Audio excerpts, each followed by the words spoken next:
Alors parlons pure écriture maintenant. Ce qui est frappant, c'est la manière méthodique, à l'image d'ailleurs de ton héroïne dans son enquête, dont le film explore le travail procédurier des policiers, rédaction des procès-verbaux, recoupage des informations, interrogatoire, garde à vue, analyse des vidéos, avec un langage très technique qui donne une sensation de se rapprocher au plus près d'un travail, presque d'un savoir-faire.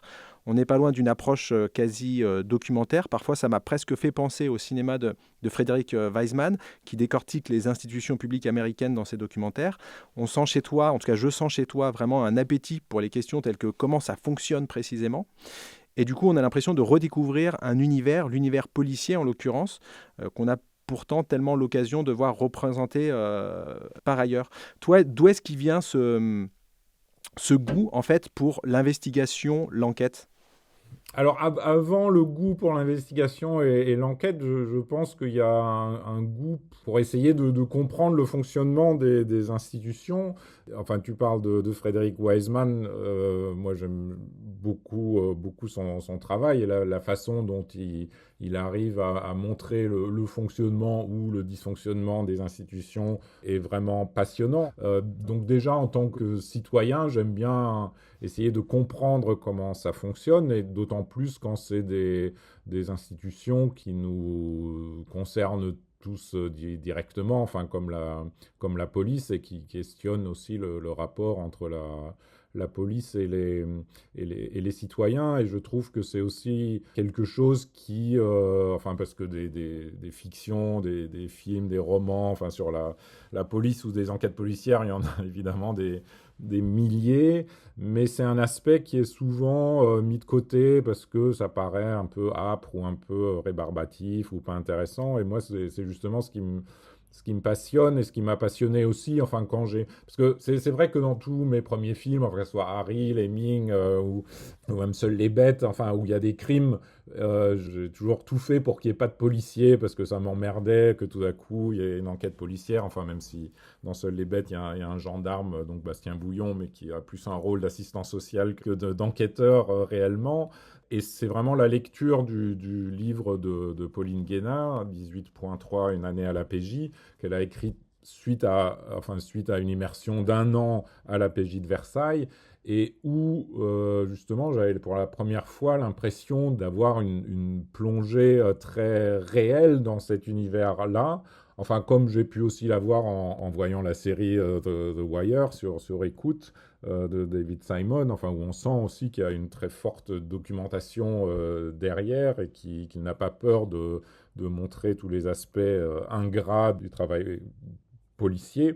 Et aussi une façon, pour moi, c'est aussi une façon de renouveler le genre, enfin de s'éloigner d'une espèce d'héroïsation où on laisse tous ces aspects-là de côté, mais où au contraire on les intègre dans le récit, dans la narration.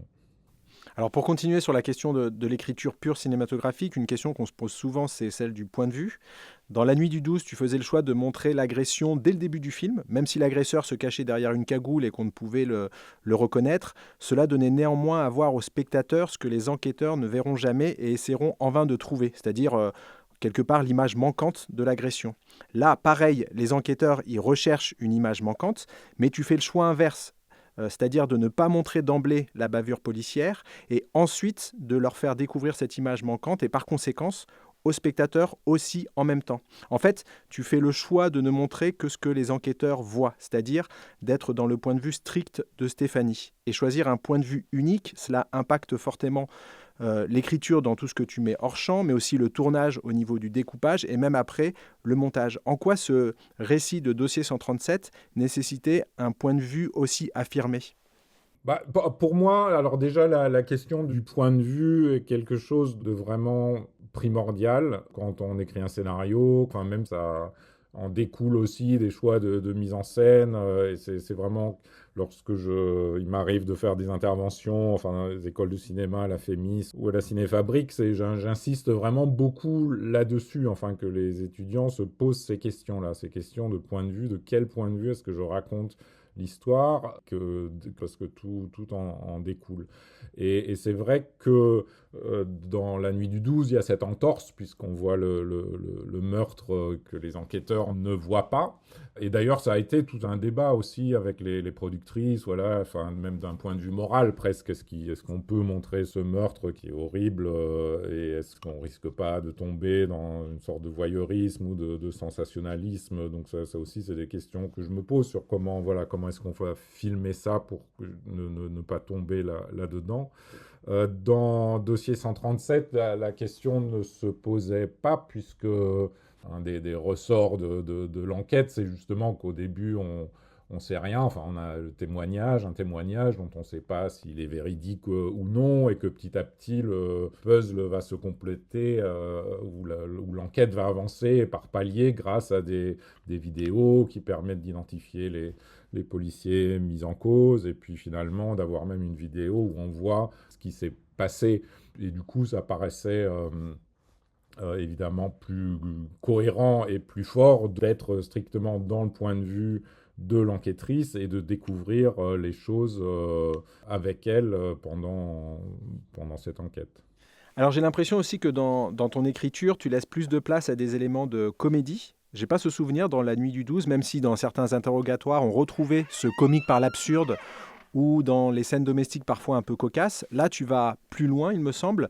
Aux scènes domestiques parfois légères et aux interrogatoires quasi absurdes s'ajoutent des scènes de vie, comme celle du supermarché, où tu inverses les rapports avec un contrôle de papier d'une civile sur une policière, puis le gamin de la policière qui parle de gilet jaune en civil. Il y a aussi toutes les vidéos de petits chats auxquels tu donnes une double fonction assez maligne dans ton scénario. D'abord comme quelque chose de léger et de vivant, puis ensuite comme une sorte d'abandon et de renoncement sur la fin du film. Bref, tous ces éléments de comédie, c'est quelque chose de présent dès l'écriture du scénario ou c'est une tonalité que tu accentues au tournage? Non, c'est présent dès le scénario, parce que bon, Gilles et moi, on aime bien ça aussi, l'humour ou l'ironie ou des moments un peu absurdes. Alors c'est vrai que dans Harry, par exemple, il y en a beaucoup plus, ou dans des nouvelles de la planète Mars aussi.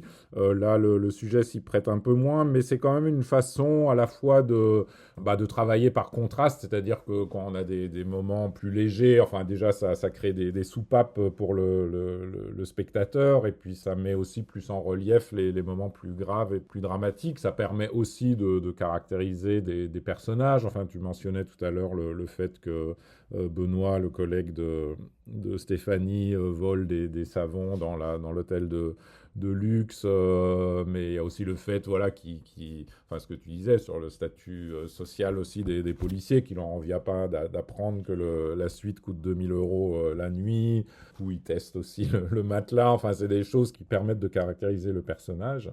Après, il y a aussi des effets, enfin des rires auxquels on s'attendait pas. Enfin, par exemple, je sais que ça rit beaucoup dans les salles, enfin, au moment où les deux policiers de la BRI nient l'évidence de la vidéo et sortent des explications qui paraissent très tirées par les cheveux et qui semblent contredire l'évidence qu'il y a sur les vidéos.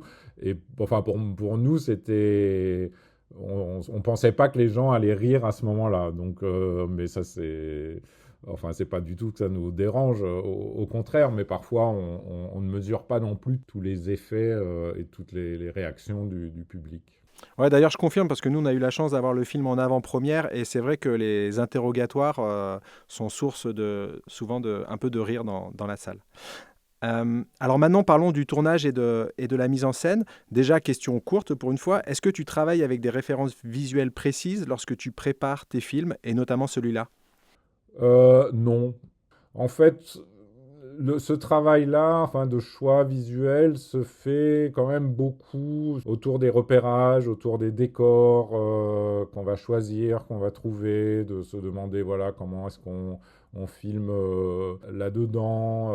Donc après, ça peut être, parfois, c'est des décors naturels auxquels on ne peut pas changer grand-chose, mais par exemple les bureaux de l'IGPN, enfin c'est pas vraiment du studio, mais c'est des bureaux qui ont été recréés sur un plateau vide d'un immeuble de bureaux inoccupé.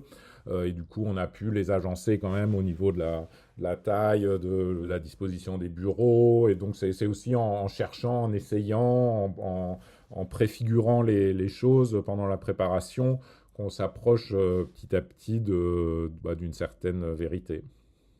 Alors, dans la mise en scène de Dossier 137, il y a un motif récurrent qui est celui de l'interrogatoire, avec un dispositif simple, plan fixe, champ contre champ, avec peu de plans serrés et quasiment, je crois, jamais de gros plans. C'est Ouais, un motif de mise en scène qui était évidemment très présent dans La Nuit du 12, ouais, mais déjà aussi un peu quelque part dans Seules les bêtes, avec les échanges virtuels entre Denis Ménochet et le jeune ivoirien Armand, qui se faisait passer ouais. pour une jeune femme afin de lui soutirer de l'argent. Comme ça, il y avait souvent de chants et contre-chants, même s'ils n'étaient pas dans la même pièce. Bref, ce motif épuré de l'interrogatoire, tu le reconduis ici, tu l'approfondis même, notamment avec le rôle des vidéos qui viennent en appui de l'interrogatoire et que l'enquêtrice montre, met sur pause le temps d'une question, puis relance pour souvent contredire ce que vient de dire la personne, comme si l'interrogatoire se faisait dorénavant à trois. D'ailleurs, tu ouvres ton film sans transition avec une de ces scènes où Stéphanie fait commenter à un CRS des images de lui-même jetant un pavé sur des manifestants. Donc ces séquences d'interrogatoire qui sont sans doute à la fois les plus tendues, qui sont parfois les plus absurdes et aussi, comme tu l'as rappelé tout à l'heure, les plus drôles, ces scènes, elles reflètent aussi ta mise en scène globalement épurée et j'ai l'impression de plus en plus épurée de film en film. Ma question, c'est ce minimalisme, c'est quelque chose vers lequel tu tends ou c'est pour ce film-là, pour ce sujet, tu voulais quelque chose qui ne soit justement pas trop formaliste? Je pense que ça a toujours fait partie de mes choix de mise en scène. Enfin, par exemple, Harry aussi, c'est une mise en scène plutôt précise, enfin, sans grand effet de manche. Enfin, en tout cas, pas une virtuosité comme ça qui se mettrait très en avant. C'est vrai que dans les interrogatoires, enfin, pour moi, il n'y a pas 50 façons de les filmer. Et c'est vrai que le chant contre chant est ce qui fonctionne quand même le mieux. Et je pense que de se dire, ah bah tiens, il faut absolument trouver des mouvements de caméra novateurs ou tourner autour des personnages, etc. Enfin, j'ai l'impression que ça distrait plus qu'autre chose et que ça enlève de la tension. Ce qui compte, c'est déjà enfin, la façon dont les scènes sont écrites. Et la tension vient aussi essentiellement du jeu, de la façon dont sont incarnés les personnages par les comédiens, la façon de jouer avec les silences, les regards.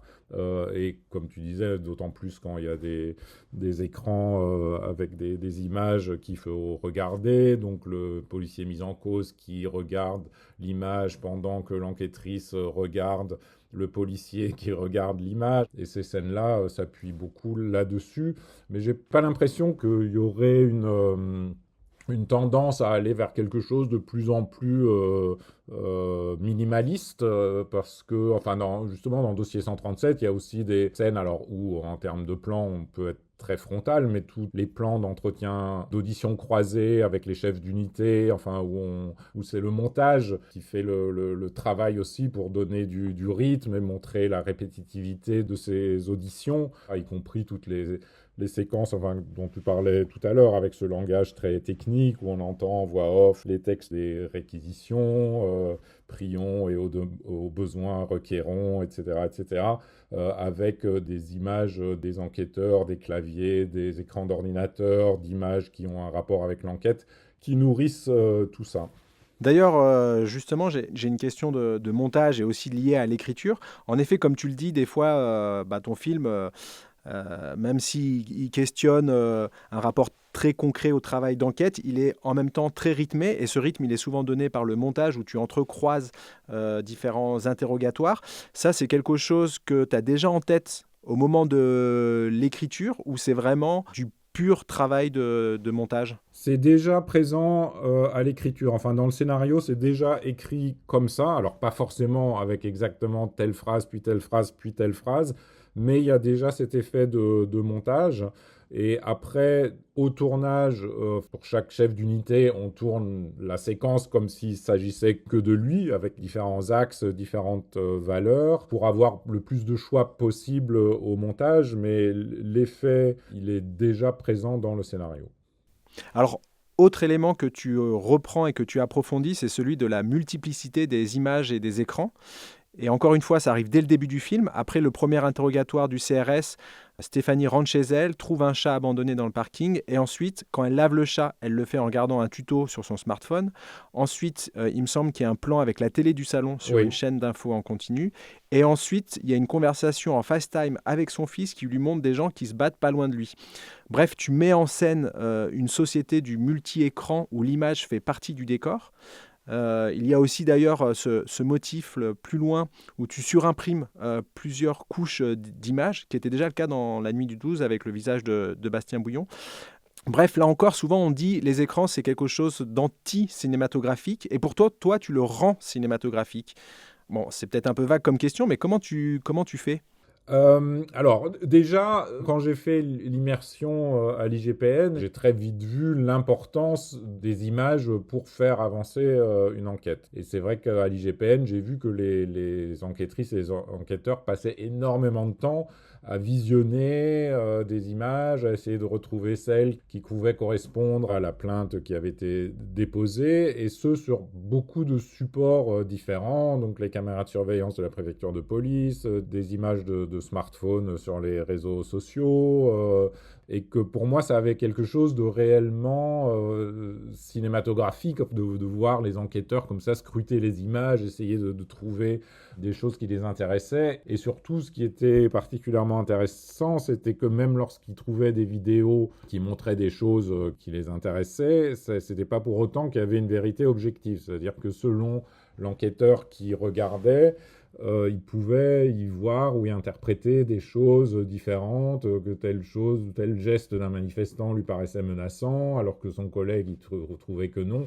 Donc ce rapport aux images était quelque chose que je trouvais très cinématographique, et avec Gilles, on a su très vite, enfin dès le début, que l'enquête allait progresser grâce à des vidéos et grâce à des images, et le fait que ça soit des images de formats différents, enfin même si au début, moi je pestais tout le temps contre contre la verticalité des smartphones, où je me disais, mais qui a commencé à tourner en format vertical, alors qu'on peut très bien, que c'est beaucoup plus logique de filmer en format horizontal, et que les smartphones le permettent. Donc, et du coup, au début, je m'étais même demandé s'il fallait pas zoomer dans les images de smartphone pour retrouver une horizontalité.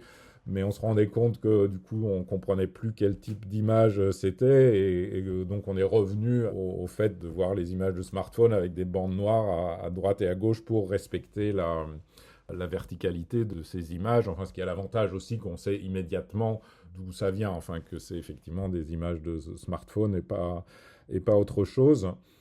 Et à partir de là, on s'est dit, bah, c'est bien de continuer cette déclinaison de vidéos avec enfin, tout ce que tu as évoqué, le tuto de comment laver un chat, la conversation en vidéo avec son fils, les vidéos de chatons, voilà, toutes ces choses-là qui, il est vrai, prennent une place de plus en plus grande dans notre vie.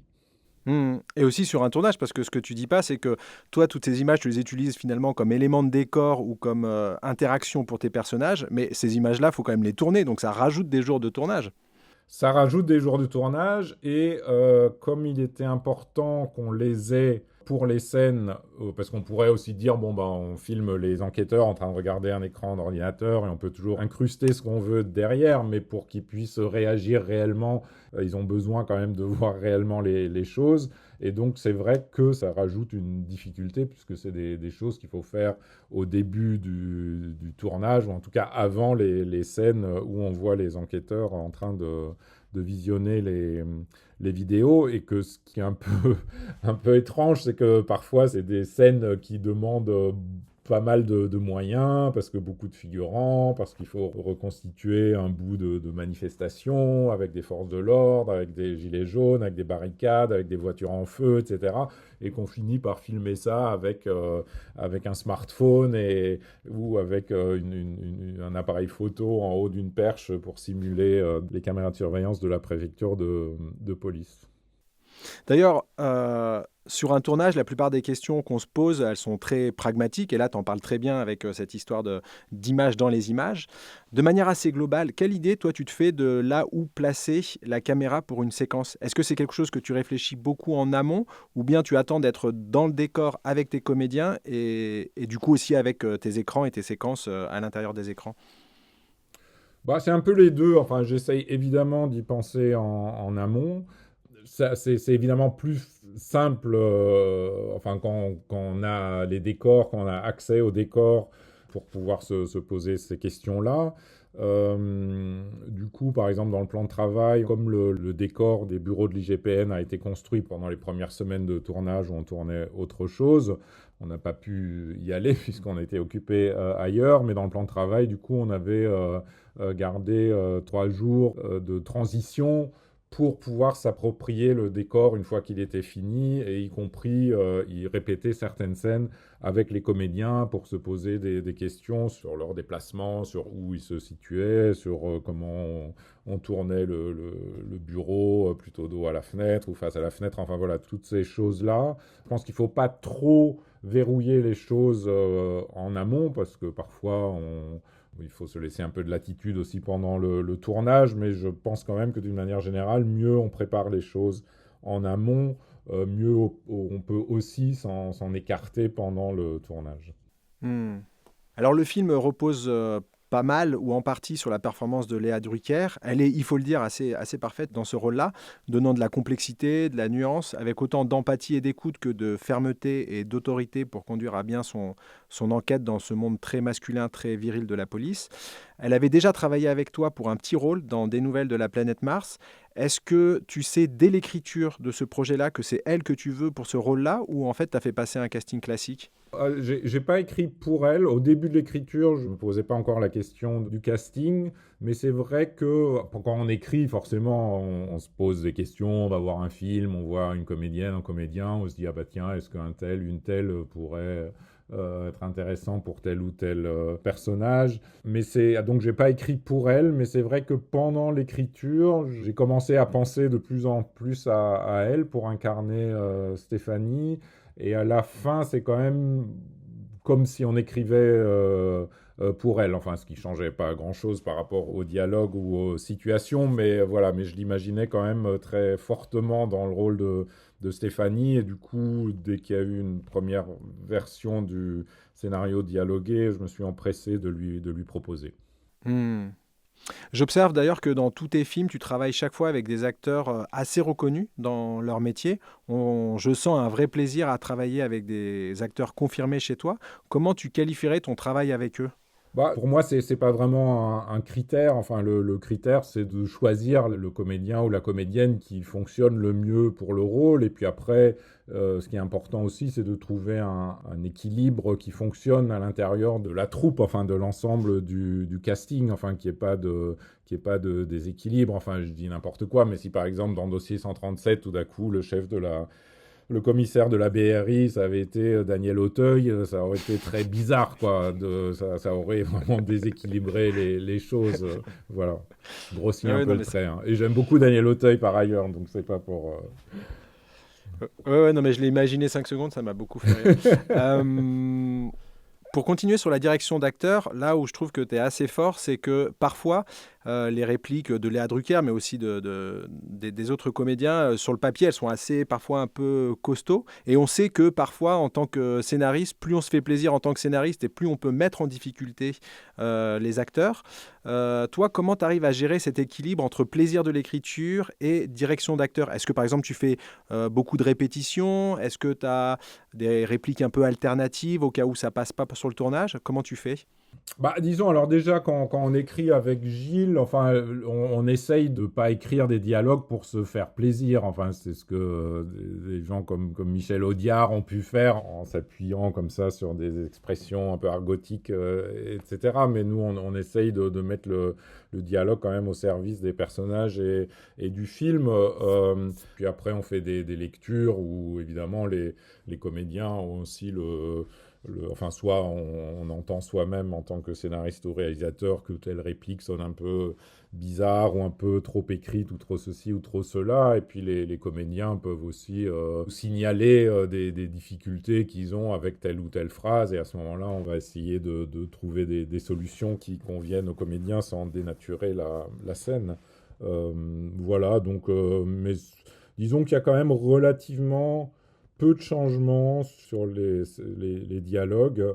C'est plutôt après au montage où souvent on resserre quand même à l'intérieur des séquences, parce que même avec l'expérience, on a quand même toujours tendance à écrire un peu trop de dialogues, parce que bah, c'est un peu normal quand on écrit, on n'a que les mots et le papier, donc on a tendance à en faire un peu trop. Et puis après, quand le personnage est incarné par un comédien, une comédienne, qu'il y a aussi sa façon de jouer, ses regards, sa posture qui raconte beaucoup de choses, forcément au montage, il y a des répliques qui tombent parce qu'elles paraissent redondantes ou un peu explicatives. Alors, parlons enfin maintenant de la sortie de ton film. Celle-ci, elle est d'or et déjà très réussie. Donc, il y a eu la sélection à Cannes, il y a eu la critique presse qui a été très élogieuse, les spectateurs sont au rendez-vous. J'ai pu regarder maintenant, mais j'avais vu que quasiment en 3 semaines, le film avait fait déjà plus d'entrées que La Nuit du 12, et maintenant il est encore plus loin. C'est quoi ton sentiment maintenant par rapport à tout ce travail qui prend souvent plusieurs années de vie? Bah, quand ça se passe bien, on est content. Parce qu'on fait quand même, enfin, les films, on les fait pour qu'ils soient vus, donc, enfin, moi, ça m'importe beaucoup que les spectateurs soient au rendez-vous. Et c'est vrai que quand c'est pas le cas, enfin, comme ça l'était pour Le Moine et surtout pour Des Nouvelles de la planète Mars, mais même aussi pour Seules les bêtes, qui a pas très bien marché à sa sortie, même si après, enfin, beaucoup de gens l'ont découvert sur Canal+ ou plus tard. Il y a beaucoup de gens qui m'en parlent aujourd'hui avec beaucoup d'enthousiasme, mais à la sortie, c'était assez décevant. Du coup, c'est un peu dur parce même si c'est pas des années, mais enfin, voilà, c'est quand même rapidement 2 ans de travail. Donc, on a forcément envie que ce travail soit reconnu, mais la reconnaissance la plus importante, c'est celle des spectateurs et du bouche à oreille, et quand on sent que ça prend, et là, c'est vrai qu'on se dirige vers les 700 000 spectateurs, et c'est très gratifiant. Ouais, c'est ça qui est des fois fou, c'est que je note par exemple, si je regarde ton plus gros succès et le plus faible, tu as presque un rapport de 1 à 30 en termes de spectateurs. Moi, ce qui me semble toujours fou, parce qu'à partir du moment où j'ai vu un film d'un réalisateur qui m'intéresse, j'ai vraiment envie de voir les autres, ceux qui sont réussis ou ceux qui le sont moins. Je trouve ça toujours intéressant, ou ceux dont on parle beaucoup et ceux dont on parle moins. Et je trouve ça toujours un peu sidérant d'imaginer que sur 30 personnes qui ont vu le film, et ben le suivant ou celui d'après, il n'y aura plus qu'une seule personne pour aller le voir. Oui, mais je pense que c'est aussi quelque chose qui a changé. Enfin, c'est vrai que enfin, je sais pas, dans les années 80 ou 70, on allait voir voilà, le dernier Scorsese ou le dernier Coppola, et même Coppola, à un moment donné, il y avait plus son nom sur l'affiche. Enfin, c'était dans les années 90, il était tout petit son nom. Et puis c'est vrai que ce rapport-là, il a changé. Par exemple, sur la plateforme de France Télé, où il y a les films, enfin, dont Intimité. Il n'y a pas marqué Intimité, le premier film de Dominique Moll. Il y a marqué Intimité, et puis un espèce de petit résumé un peu qui vaut ce qui vaut. Mais le réalisateur est très rarement un argument promotionnel. Ça, c'est vraiment quelque chose qui a changé. Et puis on le sent aussi, je trouve, enfin, dans les journalistes, ou enfin, ce que tu disais, quoi. Voilà, quand j'ai aimé le film d'un réalisateur, ou ses 2 premiers films, ou ses 3 premiers films, je vais m'intéresser au quatrième, et je vais aussi le voir à l'aune des 3 précédents. Mais alors que là, on a l'impression que c'est à chaque fois, on passe l'éponge, ou même au contraire, enfin, quand un film a été bien reçu, le suivant, on va le regarder avec plus de suspicion. Enfin, il y a quelque chose Hmm. d'assez étrange comme ça. En tout cas, nous, pour le dossier 137, quand on a dit aux spectateurs que c'était le réalisateur de La Nuit du 12, tout le monde était très très excité, hein. Oui, non, mais ça, oui, oui. Après, c'est vrai que comme La Nuit du 12 a bien marché, a eu des Césars, etc. Enfin, il y avait, et que c'était pas, il n'y a pas si longtemps que ça, c'est vrai que enfin, du coup, ça a été un argument promotionnel quand même pour Dossier 137, c'est sûr.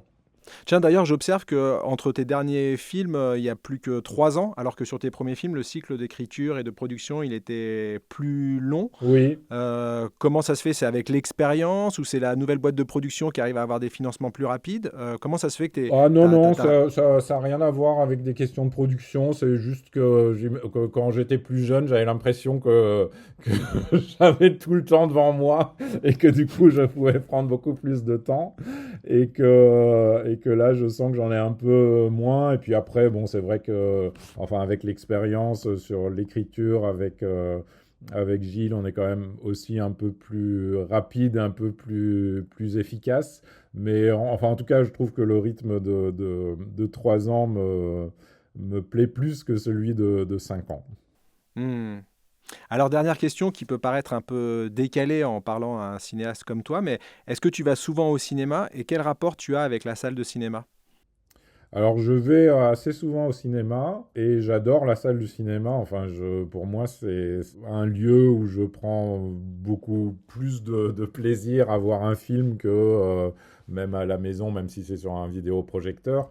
Déjà, c'est quand même un des rares lieux où les personnes sont obligées de couper leur portable et où on est vraiment concentré pendant 1 heure et demie ou 2 heures ou 2 heures et demie sur une proposition de films, enfin fictionnels ou documentaires, et pas distrait par 50 000 trucs. Et comme dans le monde d'aujourd'hui, enfin, il y a quand même vraiment aussi enfin, avec les écrans, avec les réseaux sociaux, un problème là-dessus, enfin, de concentration, d'arriver à rester concentré sur quelque chose et de ne pas passer d'un truc à l'autre et de voir les choses qu'à la surface. Enfin, rien que pour ça, je trouve qu'il faudrait absolument sanctuariser toutes les salles de cinéma. Mais pour moi, c'est vrai que ça reste toujours un plaisir quand les lumières s'éteignent et voilà, qu'il y a une promesse voilà, d'une proposition cinématographique qui s'annonce.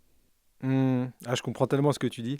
D'ailleurs, c'est quoi le dernier film que tu as vu et qui t'a vraiment intéressé au cinéma? Alors, j'en citerai deux, alors qui sont vraiment très différents, enfin aussi bien dans la production que dans... Il y a le film de Paul Thomas Anderson, Une bataille après l'autre, que j'ai vraiment beaucoup aimé, enfin que j'ai vu même 2 fois, enfin j'y suis retourné assez rapidement.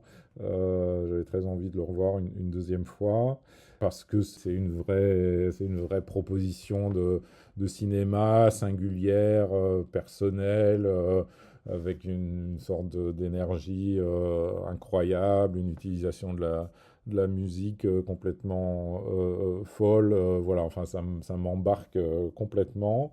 Et puis, dans un genre très différent, j'ai beaucoup aimé un film colombien qui s'appelle Un poète, qui du coup, c'est qu'avec des comédiens non professionnels, sur un instituteur poète complètement loser, qui est persuadé qu'une de ses élèves est la prochaine grande poétesse du XXIe siècle, qui veut la faire participer à des concours et qui en faisant s'enfonce de plus en plus dans sa vie de loser.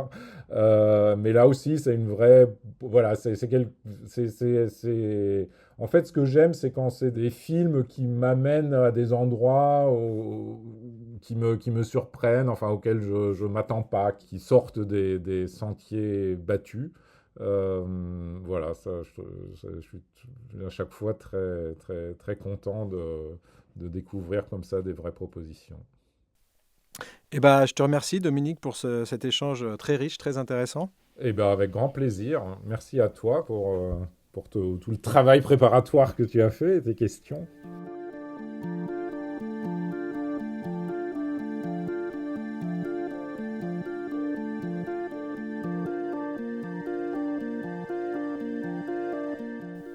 C'était Dominique Moll pour Dossier 137.